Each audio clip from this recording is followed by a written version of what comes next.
दादी रोज अपनी गाय को आंगन में बांधती है। एक दिन गाय हिलने से मना कर देती है, बस खड़ी होकर आसमान को देखती रहती है। दादी कहती है, अगर तुम हिली नहीं तो मैं तुम्हें गुब्बारे बांधकर चांद पर भेज दूंगी वृष्टि में। अगली सुबह वह सचमुच ऐसा ही करती है। गाय को रंग बिरंगे हीलियम के गुब्बारे बांध देती है। गाय धीरे धीरे जमीन से उठती है और उड़ जाती है। अंत में गाय आसमान से चिल्लाती है, लाइक और सब्सक्राइब करो वरना मैं कभी वापस नहीं आऊंगी। दादी के आंगन में एक बाबा आए, साथ में जादुई घंटी लेकर। बाबा बोले, जिसे बजाओगे वो दौड़कर आएगा। दादी ने मजाक में बकरी पर बजा दी। बकरी तुरंत भागती हुई आई और दादी की गोद में कूद गई। फिर गलती से मुर्गी पर बजा दी। मुर्गी उड़ती हुई आकर अंडा दे गई। आखिर में बाबा ने खुद पर बजा दी और गाय, कुत्ता, बतख सब बाबा पर कूद गए। बाबा रोते हुए बोले, लाइक एंड सब्सक्राइब कर दो वरना सब जानवर मेरे पीछे पड़ेंगे। एक दिन मुर्गी ने अंडा नहीं दिया तो दादी बोली, जब तक पड़ेगी नहीं अंडे नहीं आएंगे। अगले दिन दादी उसे मुर्गी स्कूल भेज देती है। मुर्गी स्कूल में बैठती है, पेन पकड़ती है, लेकिन अंडा वही बेंच पर गिर जाता। टीचर चौंकता है।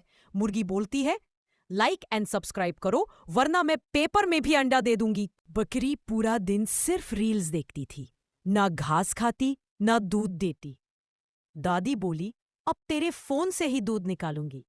दादी ने फोन में मिल्किंग मशीन लगा दी। बकरी चिल्लाई और दौड़कर घास खाने लगी। फिर रोते हुए बोली, लाइक और सब्सक्राइब करो वरना वाईफाई भी चला जाएगा। दादी के पास एक बड़ा मुर्गी थी और एक बड़ा बतख भी था। मुर्गी बहुत अंडे देती थी और बतख अंडे नहीं देता था। दादी ने गुस्से में आकर बतख को अंडे देने वाली सुई लगा दी। बतख सुई के कारण मर जाती है। फिर दादी रोने लगती है। फिर लाइक सब्सक्राइब नहीं। एक दिन मोटू के पीछे लाल सांड पड़ जाता है। मोटू भागते भागते चिल्लाता है, बचाओ बचाओ सुपरमैन सुपरमैन। मोटू की आवाज सुनकर जल्दी से आता है और मोटू को पकड़कर उड़ जाता है, लेकिन सुपरमैन के हाथ से मोटू छूट जाता है और डायरेक्ट नीचे सांड के ऊपर बैठ जाता है।